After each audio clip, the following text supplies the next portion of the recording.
آپ سب پر سلامتی ہو۔ آغا شاعر کے زلباش کا لکھا ہوا ہے، بتوں کے واسطے تو دین و ایماں بیچ ڈالے ہیں۔ یہ وہ معشوق ہیں ہم نے جو کعبے سے نکالے ہیں۔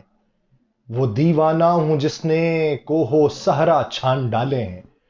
انہی تلووں سے تو ٹوٹے ہوئے کانٹے نکالے ہیں۔ تراشی ہے وہ باتیں اس ستمگر نے سرے محفل، کلیجے سے ہزاروں تیر چن چن کر نکالے ہیں۔ اگر منہ سے کہا کچھ تو بکھر ہی جائیں گے ٹکڑے، بڑی مشکل سے ہم ٹوٹے ہوئے دل کو سنبھالیں۔ ناظرین، میں ہوں یاسر رشید اور آپ میرا ولاگ دیکھ رہے ہیں۔ ناظرین، بدلتی سیاست نے بہت کچھ سکھایا۔ وقت کے ساتھ ایک اور ٹائیگر کو کھڑا کر دیا گیا جس نے نعرے تبدیل کیے، جس نے اسلوب تبدیل کیا، جس نے نظریات تبدیل کیے اور پاکستان تحریک انصاف کی ڈوبتی ہوئی نیا کو پار لگانے کے لیے وہ عزم کر رہا ہے۔ ایک ایسے وقت کے اندر کہ جب پاکستان تحریک انصاف کی باغ دوڑ سنبھالنے کے لیے کہیں بھی امکانات نظر نہیں آ رہے تھے۔ ایک ایسے وقت کے اندر کہ جب پاکستان تحریک انصاف کو ریپرزینٹ کرنے والے ایک وکیل صاحب جو ہیں وہ ٹیلی ویژن کے اوپر بیٹھ کے یہ بات کر رہے تھے کہ آنے والے دنوں کے اندر جب انتخابات ہوں گے تو انتخابات میں پارٹی کا جو نیریٹو ہوگا وہ ادارے کے مخالف ہوگا۔ وہ تنہ تنہا کھڑا ہوتا ہے اور کھڑے ہو کے وہ کہتا ہے کہ اداروں کے ساتھ ٹکراؤ کی پالیسی ہماری نہیں ہے۔ خان یہ کہتا ہے کہ یہ پالیسی ہماری نہیں ہے، ہم ایسی پالیسی کو نہیں اپنائیں گے۔ ایک طرف سے تیش دیا جاتا ہے اور دوسری طرف سے وہ یہ بات کرتا ہے کہ ادارے ہمارے اپنے ہیں۔ جیل سے پیغام آیا ہے کہ فوج ہماری اپنی ہے، جیل سے پیغام آیا ہے کہ شہداء ہمارے اپنے ہیں۔ اور ورکرز کنونشن کے اندر جس طریقے سے اس نے کھڑے ہو کر ایک پیغام دیا، اس سے یہ لگا کہ پاکستان تحریک انصاف میں اگر عمران خان کے بعد کوئی کیپیسٹی رکھتا ہے پارٹی کو چلانے کی تو وہ اسد عمر کا نام لیا جاتا تھا، وہ شاہ محمود قریشی کا نام لیا جاتا تھا، وہ فواد چودھری کا نام لیا جاتا تھا۔ تو یہ سارے نام مائنس کر کے وہ جو ایک بیچ میں سے اٹھا ہے اس نے پارٹی کو لیڈ کرنے کا سلیقہ بتایا۔ اسلام آباد ہائی کورٹ نے پولیس کو پاکستان تحریک انصاف کے نئے سینئر نائب صدر شیر افضل خان مروت کو گرفتار کرنے سے روک دیا۔ اسلام آباد ہائی کورٹ کے جسٹس محسن اختر کیانی نے احکامات جاری کیے ہیں اور شیر افضل مروت کی خیبر پختونخوا میں درج 2 مقدمات میں حفاظتی ضمانت بھی منظور کر لی ہے۔ عدالت نے پاکستان تحریک انصاف کے سینئر نائب صدر شیر افضل مروت کی 15 روزہ حفاظتی ضمانت منظور کی ہے اور عدالت کی جانب سے شیر افضل مروت کو 15 دنوں میں ضلع دیر کی متعلقہ عدالت میں پیش ہونے کا حکم دیا گیا۔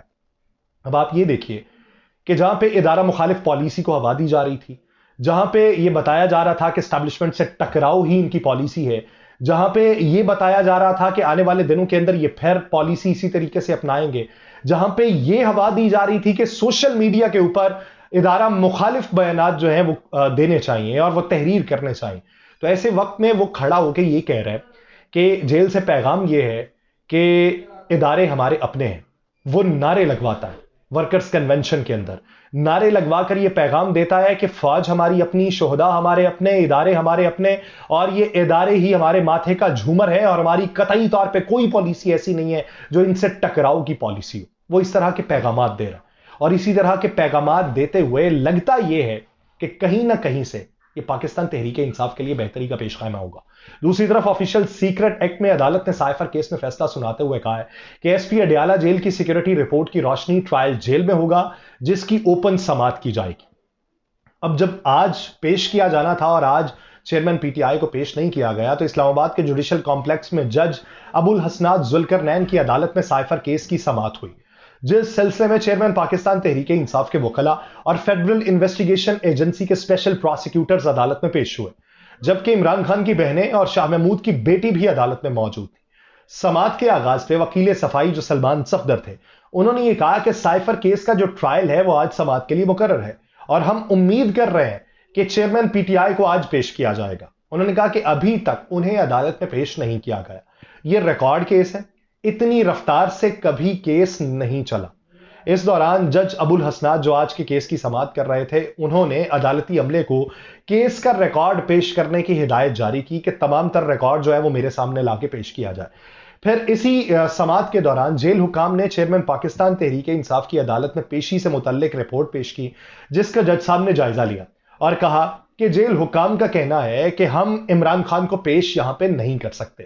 سپرنٹینڈنٹ اڈیالہ جیل نے عدالت کو خط میں لکھا کہ جو federal investigation agency special prosecutor Shah Khawar نے عدالت میں پڑھ کے سنایا۔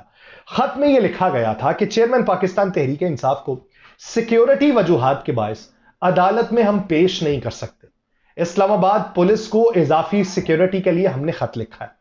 اس خط کے اندر یہ بھی بتایا گیا کہ چیئرمین پاکستان تحریک انصاف عمران خان کو سنجیدہ نوعیت کے سیکیورٹی خدشات ہیں۔ انہی سنجیدہ قسم کے نوعیت کے سیکیورٹی خدشات کے باعث ہمیں یہاں پہ لے کے آنا بڑا مشکل ہے۔ سپرنٹینڈنٹ اڈیالہ جیل نے اسلام آباد پولیس کی رپورٹ بھی جیل رپورٹ کے ساتھ منسلک کی۔ ایس پی اڈیالہ جیل کے خط میں وکیل صفائی نے یہ جواب دیا کہ اسلام آباد میں دہشت گرد گھسے ہیں، نہ کوئی ایسا دہشت گردانہ واقعہ پیش آیا ہے۔ چیئرمین پاکستان تحریک انصاف کو آج ہی عدالت میں پیش تو کرنا پڑے گا۔ انہوں نے سوال اٹھایا کہ کن انٹیلیجنس ایجنسیز کی رپورٹ پہ سپرنٹینڈنٹ اڈیالہ جیل نے چیئرمین پاکستان تحریک انصاف کو پیش نہیں کیا۔ 50 سے 60 مقدموں میں انہوں نے یہ عدالت کے اندر کہا کہ عمران خان کے ساتھ میں عدالت کے اندر پیش ہو چکا ہوں۔ سلمان صفدر نے یہ بھی کہا کہ کون سی تخریب کاری ہوئی ہے، کون سا یہاں پہ منصوبہ بنا ہے جو چیئرمین پی ٹی آئی کو عدالت میں پیش نہ کرنے کا جز بنا ہے۔ تو انہوں نے یہ بھی کہا کہ مجھے صبح ہی سے آثار دکھائی دے رہے تھے کہ انہیں نہیں لانا۔ سپرنٹینڈنٹ اڈیالہ جیل نے اسلام آباد ہائی کورٹ اور آپ کے فیصلے کی خلاف ورزی کی۔ انہوں نے جج صاحب کے سامنے یہ بات کی۔ سلمان صفدر صاحب نے یہ بھی کہا کہ آپ کے ایک حکم پر ہے کہ چیئرمین پی ٹی آئی کو عدالت پیش کیا جائے۔ انہوں نے کہا کہ آپ بھی حیران ہیں، ہم بھی حیران ہیں، اور پروسیکیوشن بھی حیران ہے کہ یہ آپ کے حکم نامے کے باوجود یہ رپورٹ کدھر سے آ گئی۔ اس دوران وکیل سلمان صفدر نے ایس پی اڈیالہ جیل کا خط پڑھنے کو مانگ لیا، جس پر جج صاحب نے کہا کہ پہلا پیج دیکھ لیں، دیگر کانفیڈنشل صفحات ہیں، وہ آپ نہیں دیکھ سکتے، آپ صرف پہلا پیج دیکھ سکتے ہیں۔ عمران خان کے وکیل نے کہا کہ اگر سائفر کیس جیل میں بھی نہیں چل سکتا، عدالت کے اندر بھی نہیں چل سکتا، تو پھر کہاں پہ چلے گا؟ اس پر جج صاحب نے کہا کہ ٹینشن نہ لیں، عدالت جو ہے اس ضمن میں مناسب فیصلہ کر دے گی۔ انہوں نے کہا کہ میں نے چیئرمین پاکستان تحریک انصاف اور شاہ محمود قریشی کو عدالت میں پیش کرنے کا آرڈر دیا تھا، سیکیورٹی ہے یا نہیں اس کو تو میں دیکھتا ہوں۔ 352 سیکشن کے مطابق اوپن کورٹ سماعت ہوگی، اور انہوں نے یہ بھی کہا کہ جتنے مرضی نوٹیفکیشن آئے مجھے اس سے کوئی غرض نہیں ہے۔ آج کی سماعت میں اس کے پہلے مرحلے میں انہوں نے کہا کوئی بھی دوران سماعت آنا چاہتا ہے، مجھے اس سے کوئی غرض نہیں ہے، مجھے سائفر کیس کے اندر اوپن ٹرائل سے غرض ہے۔ انہوں نے یہ کہا کہ غیر قانونی نوٹیفکیشن پر جیل ٹرائل ہوا ہے، عدالت کے فیصلے کے مطابق نہیں ہوا، اور سائفر کیس کی سماعت بے شک کمرہ عدالت سے آپ باہر لگا لیں۔ انہوں نے کہا میں جوڈیشل آرڈر پاس کروں گا، آئسولیشن کے اندر نہیں میں جانے دوں گا، کسی سے چھپ کے یہ ٹرائل نہیں کرنے دوں گا۔ وکیل سلمان صفدر نے پھر 2 بجے تک چیئرمین پاکستان تحریک انصاف کو عدالت پیش کرنے کی استدعا کی، جس پر جواباً جج صاحب بولے کہ اس معاملے پہ میں آرڈر پاس کر دوں گا۔ تو آج جو سماعت جاری تھی، عدالت نے تقریباً پھر 1 گھنٹہ اس میں وقفہ کیا، اور 1 گھنٹے بعد فیصلہ سناتے ہوئے کہا کہ سپرنٹینڈنٹ اڈیالہ جیل کی سیکیورٹی رپورٹ کی روشنی میں جیل کے اندر ٹرائل ہوگا جو اوپن ہوگا۔ کیس سماعت سننے کے خواہش مند کو روکا نہیں جائے گا، صحافیوں کو بھی سائفر کیس کی سماعت سننے کی اجازت ہوگی۔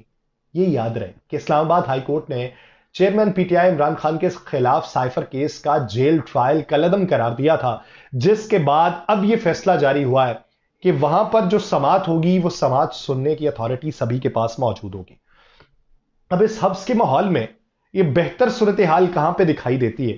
بہتر صورتحال ایک تو یہ سماعتوں کے دوران جس طریقے سے عدالتوں کے اندر فیصلے ہو رہے ہیں، اس سے یہ منظرنامہ لگ رہا ہے کہ عدالت کے بارے میں جو ایک پرسپشن پوری دنیا کے اندر ہے وہ کہیں سے بہتر ہونے کے امکانات ہیں۔ دوسرا، سیاسی طور کے اوپر شیر افضل مروت کی جو پالیسی دکھائی دے رہی ہے وہ یوں لگ رہا ہے کہ پورا تیار کر کے میدان میں اتارا گیا، اور وہ تیاری جو ہے وہ یہ بتاتی ہے کہ آنے والے دنوں کے اندر اس کی جو بھاگ دوڑ ہوگی پاکستان تحریک انصاف کی، یہ شیر افضل خان مروت کے ہاتھ میں ہوگی۔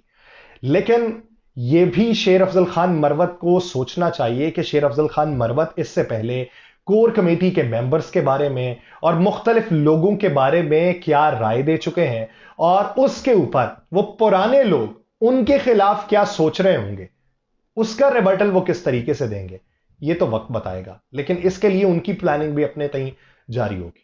مجھے دیجیے اجازت، اللہ نے کے بعد۔